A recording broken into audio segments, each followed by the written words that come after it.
السلام عليكم. اليوم جبت لكم واحد الموضوع مهم بزاف وتهم كل شخص يعاني من الحكة أو من حب الشباب أو من تهيجات متكررة. اليوم غادي نهضروا على الكبريت، الفوائد ديالو، أضراره وطرق استعماله في وصفات آمنة وفعالة. الكبريت هو من أقوى العلاجات الطبيعية للحكة، كيقتل الفطريات والبكتيريا اللي كدير التهيج وكينشف المناطق الملتهبة بلا ما يخرب البشرة. كيهدي الحساسية ديال الجلد خفيفة والجربة والفطريات بين الأصابع، وحتى القشرة القوية في الراس الكبريت كيعالجها بفعالية. حتى الناس اللي عندهم حب الشباب الكبريت تعتبر علاج قوي، كينقص الدهون وكيحل المسام وكينشف الحبوب الملتهبة، كيقضي على البكتيريا اللي كتخلي الحبوب كتولد بعضها البعض، ومع الوقت كيعطي نقاء للبشرة. نعطيو إن شاء الله اليوم في هذه الحلقة عدة وصفات لكل حاجة اللي ذكرنا من قبل. ندوزو للوصفة الأولى بإذن الله. الوصفة الأولى للناس اللي عندهم الحكة أو الجربة. هذه وصفة فعالة للناس اللي كيعانيو من الجربة وتيحكوا لحمهم بزاف. كناخدو نص معلقة صغيرة ديال الكبريت مطحون على هذا الشكل، كنضيفو عليها ملعقة ديال الماورد، ماورد يكون أصلي، وكنضيفو عليها ملعقة ديال زيت الأركان. بسم الله. كنخلطوا المكونات مزيان،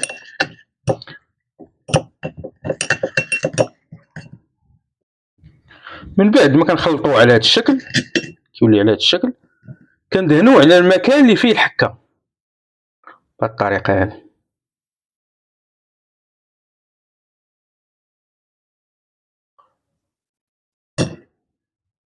وكنخليوه لمدة ديال 10 دقائق. هاد الوصفة كنستعملوها 2 مرات في الأسبوع فقط. هذه الوصفة مجربة ومجربينها الناس وكتهنيك من الحكة وكتهنيك من الجربة بإذن الله. واحد المعلومة، الكبريت في الطبيعة تيكون على هذا الشكل، تيكون حجرة. كناخدوه وكنطحنوه، كنشرو من عند العطار، كاين كيبيعوه إما كيبيعو حجرة على هذا الشكل إما كيبيعوه مطحون على هذا الشكل. شكينا اننا غادي نشريو كبريت مغشوش. الكبريت راه معروف من الريحه ديالو، تلقاو فيه عين العافيه، كيعطي واحد الدخان، كيعطي رائحه.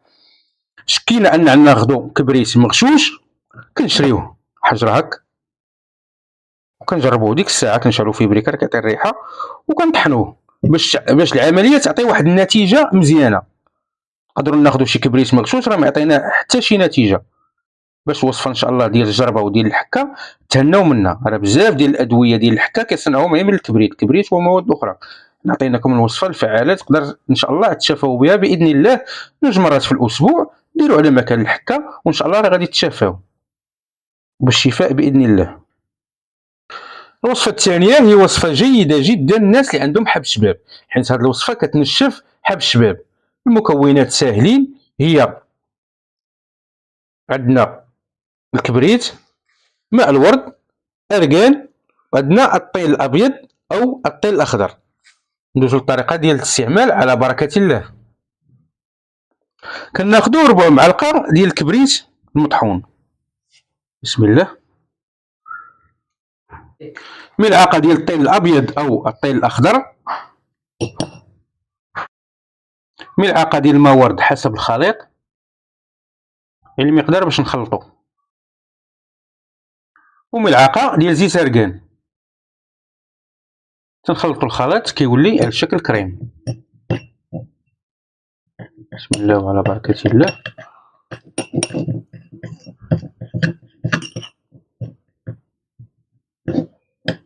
من بعد ما كيولي على هذا الشكل هذا، على شكل كريم، كنديروه فقط على الاماكن ديال الحبوب، يعني المكان اللي فيه حب الشباب كنديروه فقط على ذاك المكان. كنخليه لمده 5 دقائق، ما كنخليوش نص ساعه ولا ربع ساعه، 5 دقائق. كنغسلوه بماء دافئ مره واحده في الاسبوع. هذه الوصفه جيده، وصفه مجربه كتنشف حب الشباب. استعملوها ان شاء الله وتلقاو نتيجه جيده جدا باذن الله تعالى. ندوزو للوصفه الثالثه على بركه الله. الوصفه الثالثه هي الوصفه اللي خاصه بالناس اللي عندهم الحكه في الشعر وعندهم القشره، استعملوا جميع انواع الشامبوانات ونفس القصره كترجع، والحكه دائما تيحكوا شعرهم. العلاج ساهل وساهل بزاف.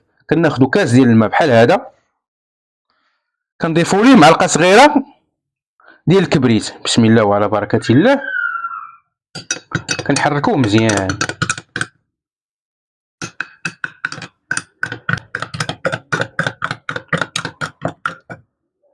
وكنستعملوه كبخاخ 2 مرات في الاسبوع. هاد الوصفه راه مجربه ووصفه جيده جدا، كتهنينا من القشره وكتهنينا من الحكه في الشعر.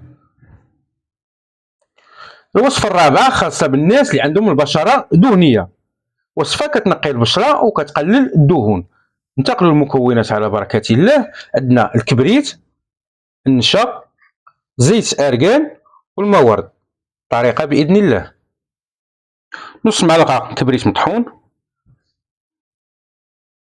2 معالق كبار ديال المورد،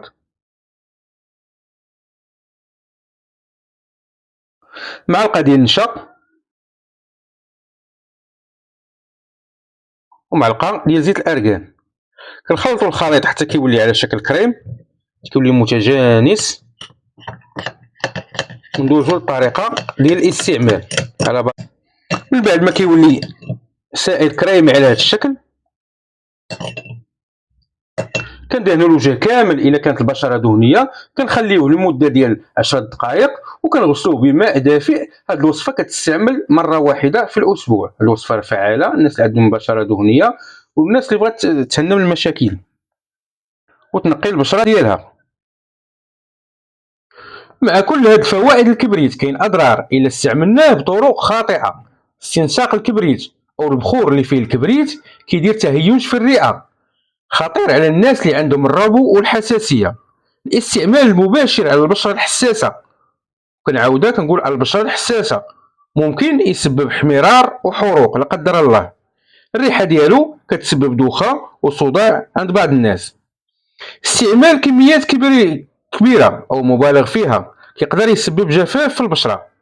يعني الكبريت مفيد، ولكن ضروري من احترام الجرعات وطريقه الاستعمال الصحيحه. الكبريت علاج قوي، ولكن خصنا نعرفوا كيفاش نستعملوه بطرق صحيحه وغادي تشوفوا النتيجه من اول اسبوع. نتمنى هذه المعلومات تفيدكم، وخليوا لي رايكم في التعاليق. كان معكم اخوكم طارق، والسلام عليكم ورحمه الله تعالى وبركاته.